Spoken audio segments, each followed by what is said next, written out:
저는 지난 10년 동안 삼성전자에서 근무를 아, 했고요.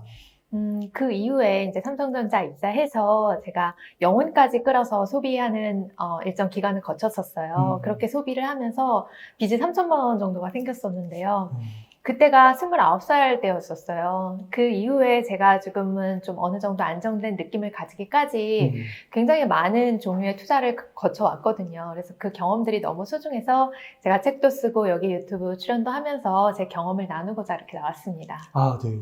비상천만. 그 삼성전자 입사도 어렵지만 네, 삼성전자가 또 대기업이고 연봉도 많은 네, 편에 네, 속하잖아요. 근데 맞습니다. 어떡하시다가 빚이 3천만 원이 되신 거예요? 그게 어떻게 하다 그렇게 됐냐면요. 네. 저는 입사하자마자 네. 2010년 4월에 제가 입사가 확정이 됐거든요. 음. 근데 실제로 근무를 시작하게 된 때는 2010년 8월이었어요. 그럼 이제 음. 그 4개월 동안의 기간 동안은 제가 여전히 돈이 없잖아요. 네. 학생이었고 졸업하기 전이었으니까요. 그래서 저는 그때 좋은 정보를 하나 입수했어요. 이렇게 입사자 커뮤니티에 가입을 했는데 그 커뮤니티에서 좋은 정보들을 주시더라고요. 마이너스 통장을 1금융권에서 만들 수 있다. 그게 좋은 정보. 네, 좋은 정보였어요. 신용등급은 아마 6등급 정도가 될 거다, 네. 처음이면. 그리고, 연이율은 한 7% 정도 될 거고, 어떤 이렇게 은행의 담당자를 찾아가라라고 이렇게 자세하게 안내가 되어 있더라고요. 그래서 그 당시에 그런 커뮤니티에서 마이너스 통장 만드는 유행이 있었거든요. 네. 왜 그런 유행이 있었냐면, 앞으로 회사를 다니고 그러면 이제 돈이 없어서, 돈이 많아도 돈을 쓸 시간이 없다. 그렇기 아. 때문에 지금 빨리 돈을 이렇게 땡겨서 쓰면서 여행을 다니면서 이렇게 즐거운 경험을 만들어라 하는 그런 분위기가 있었어요. 그래서 저도 역시 그 분위기에 힘입어 바로 은행에 갔죠. 입사 이렇게 확인증을 가지고 신분증을 가지고 이렇게 가서 담당자한테 제출을 하니까 바로 마이너스 통장을 이렇게 승인을 해주시고 또 한 며칠 후에 제 통장으로 돈이 입금이 되더라고요. 그래서 그때부터 이제 3천만 원을 가지고 제가 이렇게 소비를 시작하게 됐습니다. 그래서 여행도 가시고 네. 또 이렇게 물건도 사시고 그러시고. 물건도 사고 그렇게 했는데요. 네. 사실 처음에 이제 대학생이다가 바로 그렇게 돈이 생긴 거잖아요. 처음부터 제가 뭐 명품을 지르거나 백화점에 가가지고 이렇게 과한 소비를 하고 한 건 아니었어요. 처음에는 좀 잔잔한 소비를 했던 것 같아요. 당시에 좀 그런 로망이 있었거든요. 내가 압구정에서 이렇게 브런치도 먹고 좀 여유롭게 그렇게 우아하게 살아보고 싶다. 그래서 그렇게 브런치 즐기고 또 아울렛 가서 예쁜 옷도 사서 입고 그렇게 하면서 소소하게 소비를 했었던 것 같아요. 입사하기 전에는. 근데 이제 그 이후에 입사하고 나서는 정말 좀 본격적으로 보복 소비 하듯이 그렇게 하기 시작했습니다. 아, 실제로 좀 그 네. 삼성전자 들어가셨을 때 노동 강도가 좀 세고 스트레스도 엄청났어요. 아, 그래요? 네, 제가 근무를 시작했던 때가 2010년이었잖아요. 그때는 지금 같은 이런 약간 워크앤라이프 밸런스 같은 게 전혀 없었던 시대였고요.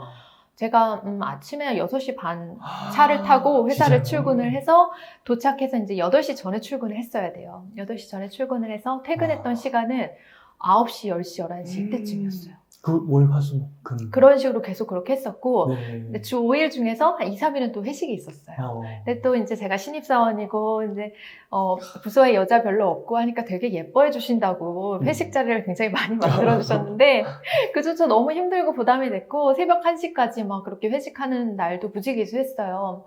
그러니까 그렇게 월요일부터 금요일까지 진짜 바쁘게 살고 때로는 뭐 토요일 날도 회사를 근무를 하는 때도 있었고요. 그러면서 이제 제 자신에 대해서 이런 나를 위해서 좀 보상해줘야 되겠다라고 하는 생각이 컸어요. 그래서 보복 소비로 좀 이어지게 됐습니다. 아, 그 삼성전자에 네. 그 아까 커뮤니티 얘기를 해주셨잖아요. 예. 근데 거기에 약간 이렇게 소비하는 네. 그런 사람들도 있었겠지만 또 반대로 또 네. 열심히 좀 살고 모으고 막 그러신 분들도 있진 않았나요?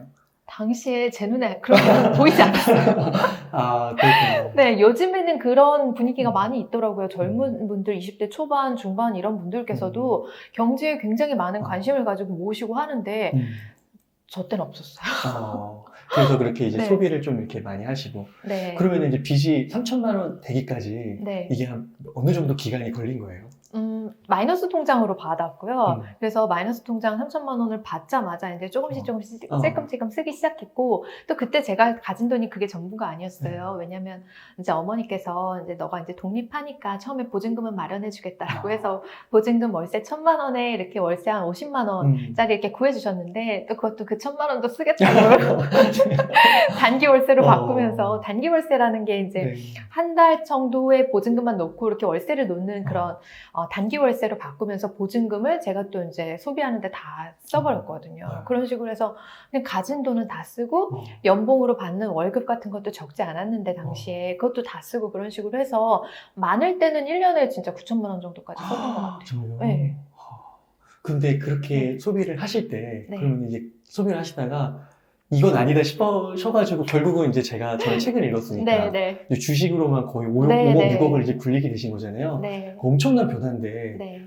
어떤 좀 그런 계기가 있었던 건가요? 그때 어떤 계기가 있었냐면 제가 이제 나이가 29살. 네. 이제 그때쯤이 됐을 때 딱 28에서 9살 넘어가는 그 시기쯤에 어떤 일이 있었냐면 이제 뭐 연체가 되는 일이 발생을 했어요. 28살 때 있었던 일인데 제가 핸드폰 요금이 없어서 연체됐다라는 그런 문자 메시지를 받았어요. 고객님 잔고를 좀 확인을 해주십시오. 이런 연체 문자가 와 있더라고요. 근데 그거 문자를 보고서 굉장히 가슴이 철렁했던 것 같아요.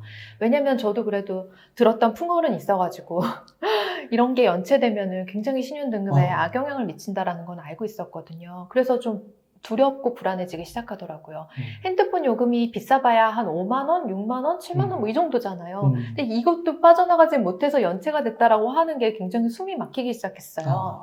근데 이것뿐만이 아니었거든요. 이후에 또 이제 카드값도 나가야 될 게 있었고 해서 계속 줄줄이로 내가 나가야 될 돈들이 생각이 들면서 굉장히 머릿속이 아득해지는 거예요. 그래서 이제 어머니께 요청드려서 이렇게 급한 불을 끄기는 했었는데 그때 굉장히 좀 좌절했었어요. 내가 이렇게 열심히 우아해지기 위해서 좀 꾸미고 좋은 소비하고 그렇게 하면 난 되게 멋진 사람이 될 줄 알았는데 무슨 웬 거지가 있는 거예요.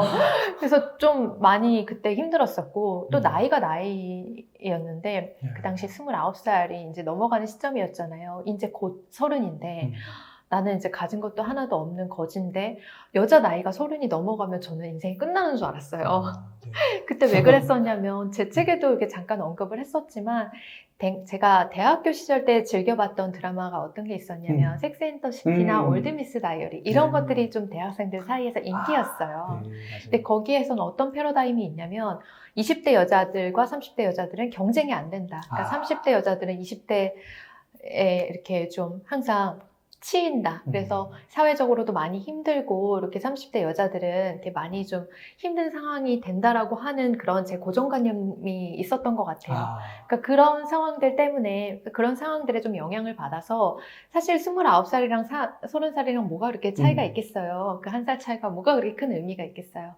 근데 저 때는 그게 그렇게 너무 큰 의미로 다가왔고 이제 내가 30살이면 결혼도 못할 것 같고 이제 여자로서의 이런 아름다운 삶은 다 끝난 거다. 그러니까 나는 이제 독거노인으로서 앞으로 살 준비를 해야 되겠다라는 생각이 들었어요. 그러면서 독거노인이 되기 위해서는 그럼 내가 가장 필요한 것은 무엇인가? 라고 생각했을 때 가장 필요한 건 아무래도 돈이겠더라고요. 그래서 이제 29살 때 결심을 했어요. 나는 이제 스스로 부자가 돼야겠다. 어디에도 의지하지 않고 나 혼자서 이제 설 수 있는 힘을 길러야겠다라고 하는 그때 결심이 섰던 것 같아요. 그러면서 그때부터 정말 제 삶이 180도 바뀌게 됐어요. 이제 180도 바뀌면서 이제 조금씩 부가 늘어나시면서 이제 자산가로 이렇게 가시는 건데 그 전에 좀 궁금한 게 그 섹스 앤 더 시티 같은 드라마 얘기해 주셨잖아요. 지금 이제 돌이켜 보셨을 때 그런 드라마에서 말하는 그런 메시지나 뭐 패러다임 이런 게 어떻게 좀 맞는 것 같으세요? 아니요. 전혀 맞지 않는 것 같고요. 30살 지금 돌이켜보면 얼마나 예쁘고 좋은 나이예요. 나이가 어떻게 되시는지 모르겠지만 저보다 어려 보이시긴 한데 그래서 30살이면 굉장히 예쁘고 좋을 나이인데 제가 저만의 이런 고정관념에 갇혀서 편견에 갇혀서 세상을 더 이렇게 좋게 보지 못했던 것 같아요. 그래서 제 가능성 한계를 저버렸다라고 음. 할까요? 한계를 만들고 나니까 그냥 거기에만 갇혀가지고 세상을 바라보게 되더라고요. 근데 그렇게 될 필요가 없다. 어느 나이 때든 20대든 30대든 그 경쟁의 패러다임이 아니라 저는 어떻게 보냐면요. 관심사가 좀 달라지는 것 같기는 해요. 20대 때의 관심사랑 30대 때의 관심사랑 40대 때의 관심사가 바뀌는 거지. 그 뭐 경쟁을 한다 이런 의미는 전혀 아닌 것 같습니다. 그러면 네. 그 약간 이제 그 20대, 30대 분들이 갖고 있는 생각이 좀 있잖아요. 네. 요즘에 또 이제 아무래도 그 저금리에 네. 이제 조금 금리가 올라가고 있으면 그런 상황 속에서 이게 격차도 커지고 맞습니다. 약간 뭐 흑수저론 이런 것도 좀 많이 대두된 것 같고 네. 그러면서 이제 상대적 박탈감을 좀 느끼시는 분들이 있잖아요. 네. 그 2030 세대 분들이 네. 이제 그런 심리가 강한데 혹시 네. 좀 도움이 될 만한 좀 말씀이 있으실까요? 네.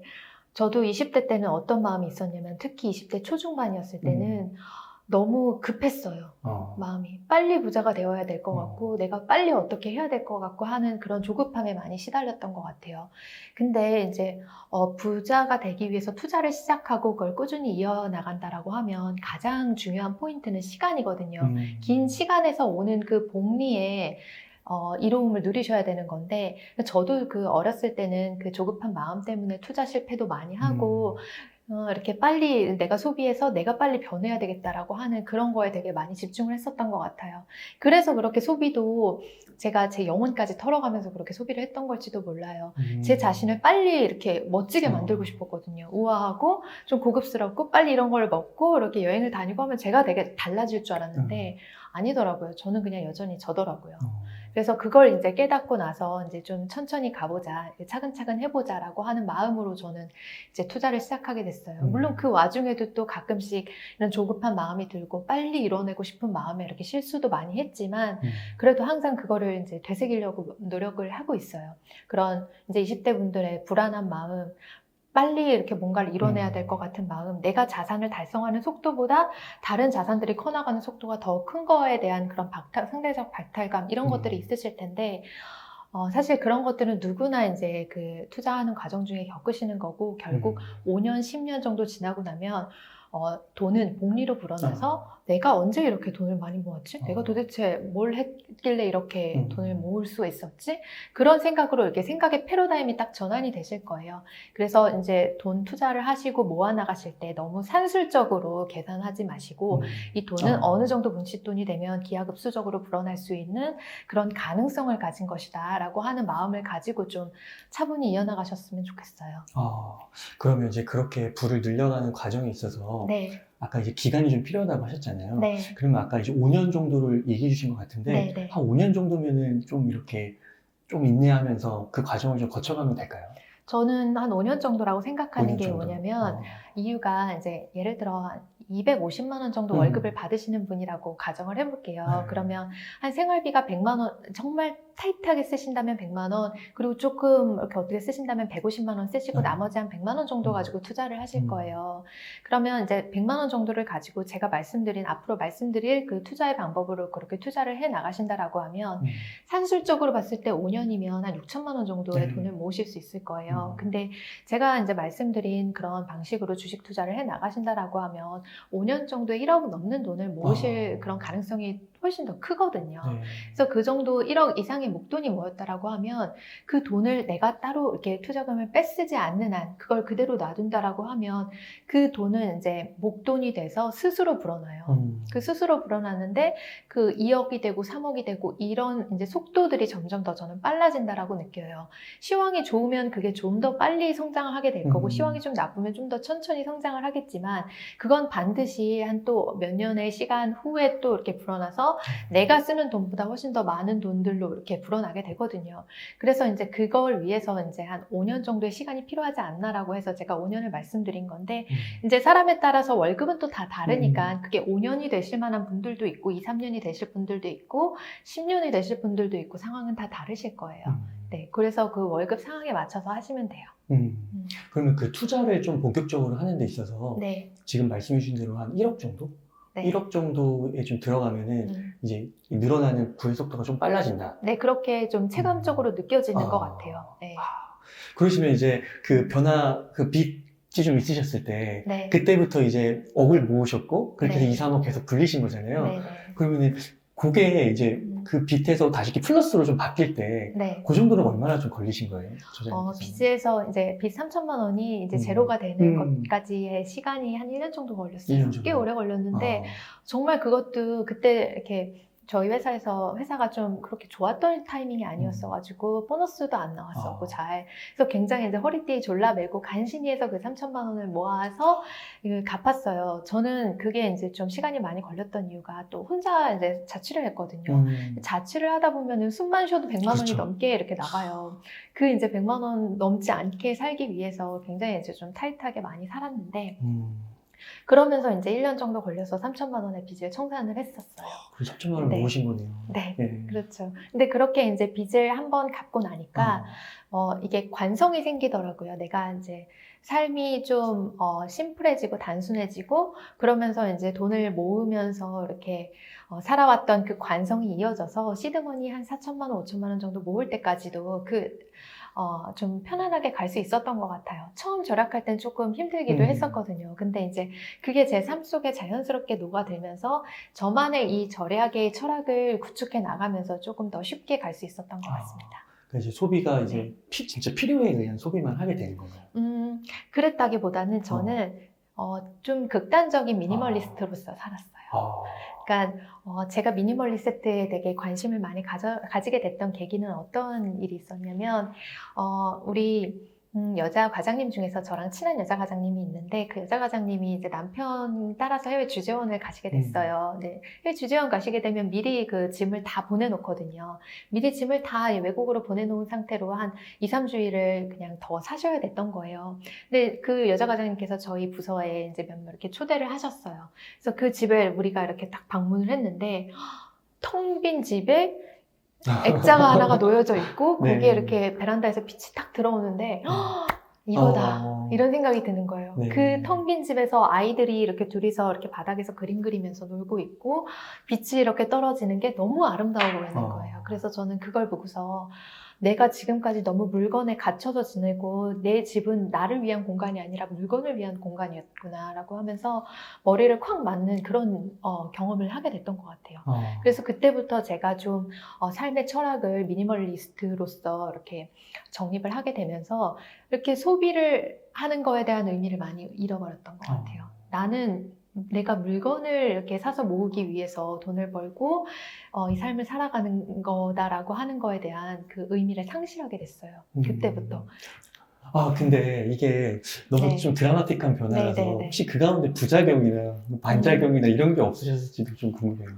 부작용이 저 같은 경우에는 그걸 인식하지 못할 정도로 너무 이렇게 컸어요. 그 기쁨이. 집에서 물건이 하나 둘씩 줄어들고 중고나라, 중고장터에 이렇게 팔기 시작하면서 물건들을 많이 줄였고 정말 저는 극단적인 미니멀리스트로 갔다고 말씀드렸잖아요. 가구도 없었어요. 침대랑 이런 것들도 내가 꼭 이런 게 있어야 되나라고 하는 것들은 다 이제 정리를 하면서 그렇게 그 작은 집이 이렇게 비워져 나가기 시작하면서 거기에서 오는 기쁨이 너무 컸던 것 같아요. 이게 가능했던 거는 아마 그때 이제 제가 솔로였고 혼자 살았고 자녀도 없고 그렇기 때문에 가능했었을 수도 있어요. 근데 이제 사람 상황에 따라서 아이가 몇이냐에 따라서 또 남편의 취향에 따라서 이게 다 다를 수도 있잖아요. 그래서 이제 각자에 맞는 방식으로 하셔야 되겠지만 저에게는 그게 굉장히 잘 맞았던 방식이었어요. 그럼 이제 현재 시점에서 자산이 늘어나는 시점에서 좀 어떠세요? 역시 마찬가지로. 그러세요? 네. 제가 저희 집이 거실이 그 여자 과장님 댁에서 본 거랑 되게 비슷해요. 그래요? 액자 하나 놓여져 있고 소파 하나 있고 TV도 없고요. 거기에 이렇게 딱 빛이 들어올 수 있게끔 그렇게 굉장히 비슷하게 제가 만들어 놨거든요. 그러시구나. 여전히 그런 미니멀리스트의 삶의 철학을 고수하고 있고요. 물론 이제 저는 지금은 이제 결혼을 했고 남편은 저와 이제 다른 취향이에요. 남편이 약간 맥시멀리스트인데 그래도 다행히 저의 취향을 좀 존중을 해주고 너의 그 방향도 좋은 것 같다라고 인정을 해줘가지고 그 방향으로 이렇게 좀 집을 인테리어 하는 것도 허용을 해줬어요. 그 남편은 이제 남편이 필요한 건 남편 방에 이렇게 어, 잘 있고, 그 대신 공간을 이제, 분리해서 거실이라든지 야. 제가 이제 활동하는 그 구간은 미니멀하게 이렇게 하고 있습니다. 와, 그때 그 변화와 기쁨이 진짜 크셨나 봐요. 네, 너무 공간에 대한 제 인식 자체를 완전히 바꿨던 경험이었어요. 그러니까 그렇게 미니멀리스트로 네. 살아도 약간 좀 극단적이다? 네. 그래도 이제 생활은 된다는 것이죠? 생활이 오히려 더 좋아졌어요. 더 네, 좋아지시고. 왜냐면 한 가지 예를 한번 들어볼게요. 네. 저는 굉장히 옷이 많았거든요. 그러니까 뭐 이렇게 사소하게 여기저기서 뭐 지하상가 같은 데서 이렇게 사기도 한 옷들도 있고 명품 옷도 있고 옷더미에 거의 깔려서 살았을 정도였어요. 옷이 굉장히 네. 많았고 소품들도 많았는데 그런 옷들 중에서 제가 정말 잘 입는 옷만 남기고 이렇게 다 정리를 하면서 제 삶이 너무 간결해지더라고요. 아침마다 뭐 입을지 이렇게 고민하면서 그렇게 시간도 뺏기고 이렇게 옷 정리하는 것도 많이 시간 뺏기고 여러 가지로 너무 힘들었거든요. 그러니까 물건이 많으면 그 물건을 찾고 하는데 시간이 굉장히 많이 걸리고 그 물건을 결국 못 찾아서 또 사고 하는 경우들도 많이 생겨요. 근데 이제 그런 시간들이 다 절약이 된 거예요. 그러니까 물건만 절약이 된 게 아니라 물건과 함께 시간도 같이 절약이 됐고 그 시간이 절약되면서 저한테 시간이 많아졌어요. 시간이 많아지니까 책을 읽을 시간들이 생겼죠. 그럼 책을 읽으면서 제 자신이 이제 성장할 수 있게 된 거예요. 이게 굉장히 이렇게 좋은 선순환의 고리를 탔던 것 같아요.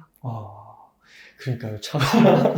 야, 소비통제를 진짜 제대로 표본을 보여주신 게 아닌가. 이번에는 이제 약간 첫 돈 공부라고 쓰셨는데, 다음번에 그 미니멀리스트 쪽으로 그 일본에 되게 유명한 저자분 한 명 있지 않으신가요? 네, 아마 그분 책을 봤을 거예요, 제가. 곤도마리예요, 곤도마리. 네. 그러시구나. 네, 웬만한 그 미니멀리즘과 관련된 거의 모든 책들을 섭렵하면서 네, 그런 제 좋은 것들을 많이 받아들였어요. 저한테 맞출 수 있는 부분들을요. 네. 그래서 그 미니멀리즘이 이제 소비 통제랑 좀 연결이 되는 거고, 그럼 이제 좀 본격적으로 저축도 하고, 그래도 이제 굴려야 되잖아요. 그렇죠. 이제 그 과정이 또 궁금한데, 좀 어떻게 좀 시작을 하셨는지. 저 같은 경우에는 되게 안타까웠던 게 뭐냐면, 제 장점은 월급이 남들보다 조금 더 높았다는 거예요. 근데 제 단점은 뭐였냐면, 당시가 상황이 디플레이션 상황이었어요. 뭐 2012년, 13년, 14년 이때 생각해 보시면, 그때 이렇게 투자를 활발하게 하시는 분들이 거의 없었고요. 굉장히 장기 저성장 시대였기 때문에 주위에 이제 투자 관련돼서 조언을 해주실 만한 그런 믿을 만한 분들이 별로 없었어요. 부동산도 사지 말라고. 그랬고 뭐 예금만 하라고. 그래서 저도 예금만 했어요. 그래서 예금 이렇게 통장 계속 이렇게 만들어가면서 그런 예금 풍자 돌리기 이런 것들을 하면서요. 계속 이제 예금만 하면서 4천만 원, 5천만 원까지 이렇게 모았었거든요. 그런 다음에 그러면 그 제가 빚을 3천만 원 갚고 4, 5천만 원 시드머니까지 모으는 데까지 걸렸던 기간이 한 2년 6개월 정도가 될 거예요. 그 기간 동안에 제가 이제 미니멀리스트로서 이렇게 실천도 하면서 그때 이제 많은 책들을 읽었었어요. 굉장히 다양한 분야의 책들을 읽으면서 제가 좀 투자의 지식을 쌓으려고 많이 노력을 했었어요. 그리고 이제 그런 투자의 지식들, 얕은 지식이지만 그 얕은 지식을 토대로 투자를 시작한 게 이제 종잣돈 4천만 원에서 5천만 원 그 사이쯤 모였을 때였어요. 근데 이제 요즘 투자를 하시는 분들께 저는 이 방법을 되게 추천드리지 않는 게 저는 정말 몰라서 이렇게 했던 거예요. 근데 그 당시에도 만약 지금의 지식을 가지고 다시 또 종잣돈을 모아봐라 하면 저는 지금처럼 그때처럼 안 했을 것 같거든요. 예금 적금으로 하는 것보다 뭐 ETF 좀 안정적인 ETF 계속 사서 모으는 방법도 있고 그 시가총액 최상위 종목의 그런 주식을나 아니면 삼성전자 주식이나 계속 한 주씩 모아가면서 그렇게 자산을 만들어 나갈 수도 있는 거거든요. 물론 변동성이 있겠죠. 오를 때도 있고 떨어질 때도 있지만 그 떨어질 때조차 오히려 기회가 될 수 있잖아요. 더 낮은 가격에 그 주식을 살 수 있으니까요. 그래서 그런 변동성까지 고려를 해도 저는 주식이나 ETF를 가지고 꾸준히 예금처럼 적금처럼 모으는 게 되게 좋은 방법이라고 생각하거든요. 그래서 만약에 다시 한다면 저도 그런 방법으로 하고 싶어요. 그래서 이제 월급이 많고 적고 너무 연연하지 마시고 이거 지금 시청하시는 분들께서는 그래도 더 좋은 종잣돈 만들 수 있는 방법을 알게 되셨잖아요. 알게 되실 거고요. 그럼 그 방법을 토대로 월급에서 오는 그런 좀 부족감을 더 메꿀 수 있지 않을까. 그리고 그게 훨씬 더 좋은 방향으로 갈 수 있는 저는 기본이 될 수 있다고 생각합니다.